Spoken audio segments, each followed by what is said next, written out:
Hey, what is up, guys? So UFC 305 is this weekend, and man, we're starting off the main card with Jingliang coming back against Carlos Prates, the Nightmare. And Carlos Prates, I actually did see him fight. He wasn't making a whole lot of noise. He's just showing up and clipping people, and I think this is his third fight in the UFC.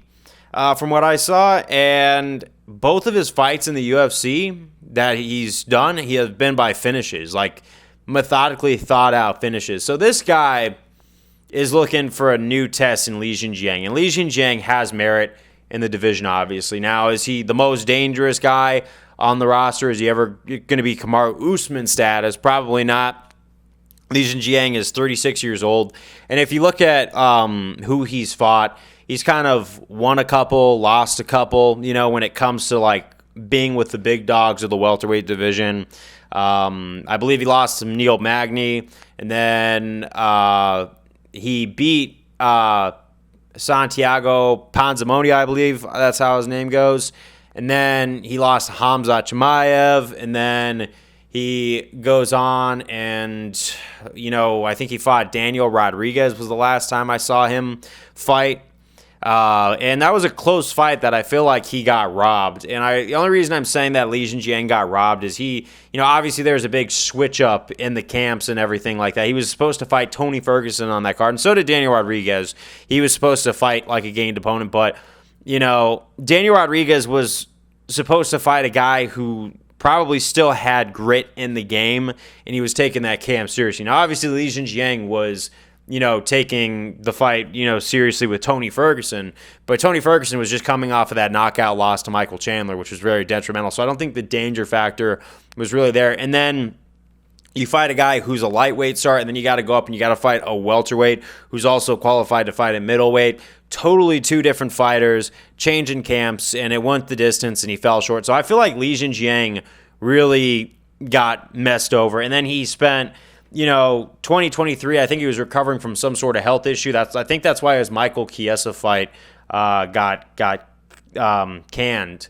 And now he's back after quite the layoff, and he is going up against this guy who is just knocking people around and is this young and up-and-comer. And this is like that recipe for probably hardship for Jingliang, because if he comes back and he doesn't show up, and he doesn't win this one, I think we could start saying that his career might start coming to a little bit of a wind down.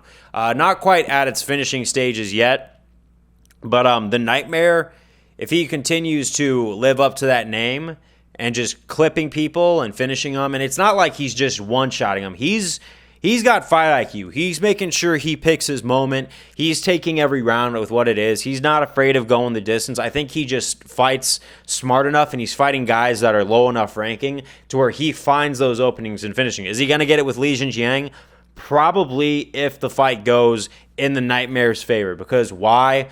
The layoff for Jingliang is just, really harsh. It seems like he's going to be coming back, and let's hope he just doesn't forget how to ride the bike.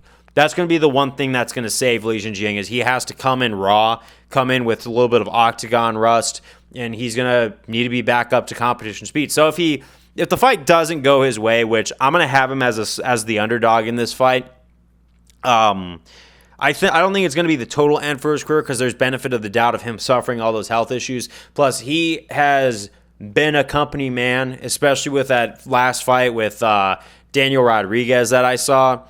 That was hard to watch, because that's where being a company man doesn't pay off. But if he continues to at least kind of play some hard lines and just is smarter about what he picks in his career, I don't think that this fight is do or die, but it is going to be a turning point where Jingliang goes moving forward.